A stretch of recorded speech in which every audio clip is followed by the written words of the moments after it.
একটা বাচ্চা কিন্তু আবারও এখান থেকে নিচে পড়ে গিয়েছিল, আর এই বাচ্চাটা কিন্তু এর আগেও আমি দেখাইছি, শুধু এইখানে উঠে উঠে বসে থাকছে। একটা বেলা নামে করতেছে বডি না, এটা কিন্তু নামতে পারে না, দেখছ টাইগার। আসসালামু আলাইকুম, আশা করি সবাই ভালো আছেন, কিন্তু আমরা ভালো নেই। তো কি কারণে ভালো নেই অবশ্যই আপনাদের সাথে শেয়ার করব। এখন আমরা যাইতেছি সামিয়াকে নিয়ে সবুজ ধানের খেতে তার পোষা বক পাখিকে পুঁটি মাছ খাওয়াতে। আর এই সুন্দর মুহূর্তেই ঘটে গেল এক হৃদয় বিদারক ঘটনা। খামারে গিয়ে দেখা গেল পোষা ঘুঘু পাখির ছোট্ট বাচ্চাটিকে একটি মোরগ ঠুকরে পালক তুলে নিয়েছে। বাচ্চাটি খুবই দুর্বল হয়ে আছে, বাচ্চাটি বাঁচবে কিনা তা নিয়ে আশঙ্কা। শেষ পর্যন্ত কি হলো, বাচ্চাটি কি বেঁচে গেল নাকি আরো খারাপ কিছু ঘটলো, পুরো ঘটনাটি জানতে শেষ পর্যন্ত ভিডিওটি দেখুন। ধান হয়েছে কি রকম দেখছাস না, এই ধানগুলা কিন্তু কাইটা নেওয়ার পরে হয়েছে। ধানের যে মোতা থাকে মোথায় থেকে, ঠিক আছে না। মাশাআল্লাহ, আবারও কাটা দাও আসমা দাঁড়িয়ে, এই যে এইখানেও সেই ধান হয়েছে।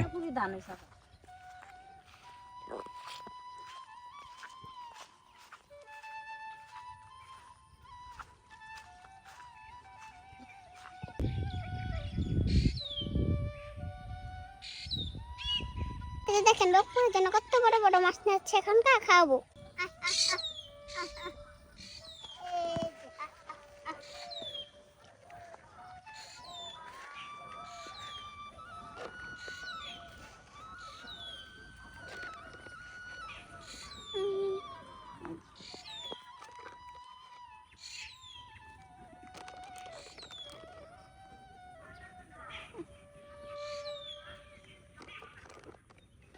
সবগুলো একত্র হয়েছে এখানে, কিন্তু এইটা টাইগার মোরগ আর ওইটা সম্ভবত টাইগার মুরগি, আর ওগুলো দেশি। মাশাআল্লাহ,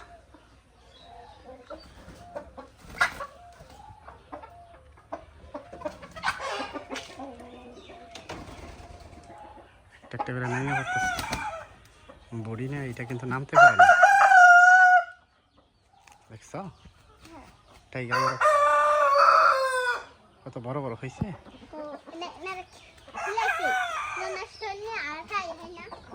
আমাদের আমাদের গুলা ওই রকম হবে,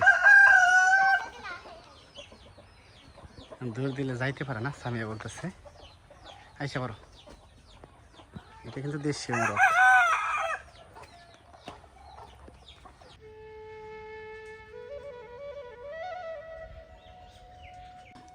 প্রথমে আমরা যখন আমাদের এই যে শখের পাখির ঘরটা দেই, তখন কিন্তু আমাদের প্ল্যানিং ছিল এইখানে আমরা কিছু বিদেশি পাখি পালন করব, তাই না আসমা? আমরা কিন্তু মূলত এখানে ঘরটাই দিয়েছিলাম পাখি পালন করার জন্য। খোলো এটা, এটা খোলো। আর এইখানে কিন্তু আমরা প্রথম অবস্থায় পাখি ওঠাইছিলামও, কিছু ঘুঘু পাখি, পাশাপাশি খরগোশ, ডায়মন্ড আপ, আর এইগুলাই কিন্তু আমরা এখানে পালন করতেছিলাম। যেহেতু আমাদের ঘরটা বেশ বড় সড়ো, তো আপনারাই অনেকেই কমেন্টস করছিলেন পাখির পাশাপাশি এখানে কিছু কোয়েল পাখি বা অন্যান্য কিছু পালন করতে। তো আমি অবশ্যই বলেছিলাম যে এখানে মোরগ বা মুরগি এগুলা পালন করলে কেমন হয়, আর অনেকেই কিন্তু আপনারা মতামত দিয়েছিলেন, ঠিক আছে না আসমা? অনেকেই কিন্তু এটা বলছিল যে পাশাপাশি মোরগ বা মুরগি পালন করা যাবে, কোনো সমস্যা হবে না। তো তার জন্যই কিন্তু আমরা এই যে ঘুঘু পাখির পাশাপাশি এইখানে আমরা এই যে টাইগার মোরগ মুরগি এগুলো কিন্তু আরও অনেক ছোটো ছোটো ছিল, 5টা উঠাইছিলাম এইখানে। এর আগে অবশ্যই আমরা এখানে ব্রাউন কক উঠাইছিলাম, ঠিক আছে না। ওইগুলো আমরা কিছু বিক্রি করছিলাম আর কিছু খেয়ে ফেলছিলাম। তখনও কিন্তু আমাদের এখানে পাখি ছিল। ব্রাউন কক অবশ্যই কোনো সমস্যা করেনি, কিন্তু এই যে টাইগার মোরগগুলো যেগুলো আছে 5টা আনছিলাম, 5টার মধ্যে একটা মারা গিয়েছিল, 4টা ছিল। আর 4টার মধ্যে কিছুদিন আগে কিন্তু আমরা একটা জবাই করছিলাম মসজিদের ইমাম সাহেবের জন্য। এই যে ঘুঘু পাখিগুলো দেখা যাইতেছে, এই পাখিগুলোই কিন্তু আমরা অনেক শখ করে এই খামারে তুলছিলাম। মূলত খামারটাই দিয়েছিলাম পাখির জন্য। আর এই পাখিগুলা এখানে আনার পর থেকেই অনেকবার কিন্তু ডিম দিয়েছিল, কিন্তু ডিম ফুটে বাচ্চা হয় নাই। আর এই তারিখে কিন্তু আমাদের 2টা বাচ্চা ফুটেছিল ডিম থেকে, তাই না আসমা? তো যাই হোক, বাচ্চা দেখে আমরা অনেক খুশি হয়েছিলাম, সামিয়াও অনেক খুশি হয়েছিল, আসমা অনেক খুশি হয়েছিল। আর বাচ্চাগুলোও কিন্তু বেশ বড় হয়ে গিয়েছিল।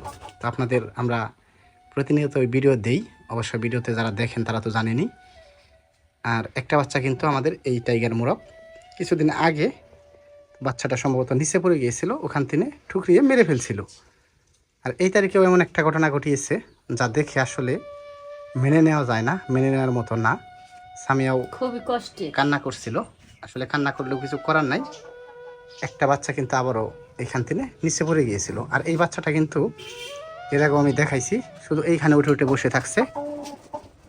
বাচ্চাটার অবস্থা কিন্তু খুবই খারাপ। আর এইখান থেকে পাখা দুইটা মানে এরকম করছে, ঠিক আছে না আসমা? জাকাইছে এরকম করে উড়াল দেওয়ার চেষ্টা করছি। মানে ওড়ার চেষ্টা করতো, আর এইখান থেকে উড়ে এইখানে বসতো, এইখান থেকে এইখানে আসতো, আর এইখান থেকে টপ করে সম্ভবত নিচে পড়ে গিয়েছিল। আর এই পাখিটার অবস্থাও কিন্তু খুবই খারাপ করে ফেলছে। আসমা কিছুক্ষণ আগে কি দিয়ে দিছো এগুলা? হলুদ, হলুদ দিয়ে দিচ্ছি।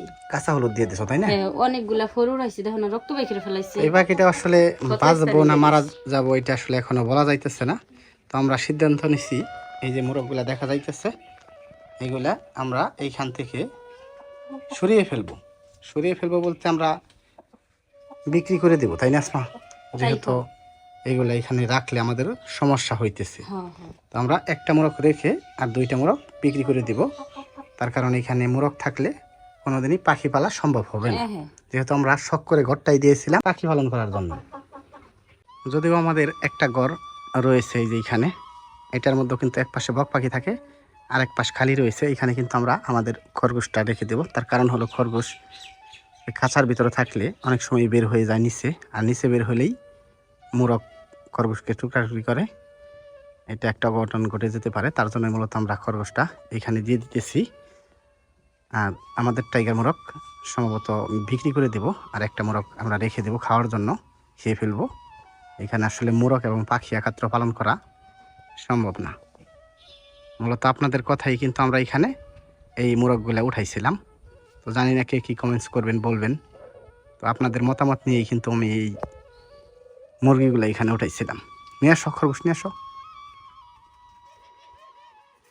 সামিয়া। খরগোশ দোলা নাখে তুমি, খরগোশ নিয়ে এই যে এখানে রাখো। হ্যাঁ এই রুমে দাও।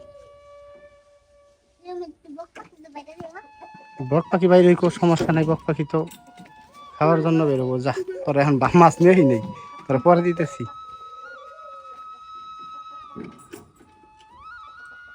খরগোশ দিয়ে দাও ওইখানে। আর ওই যে ভিতরে জানি কি দিয়েছে ওইটা পট, ওইটা নিয়ে এসে বড়।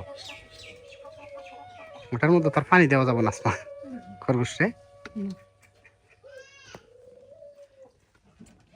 এখানে আমরা খরগোশ দিয়ে দিলাম, আর এই পাশে তো বক পাখি আছে।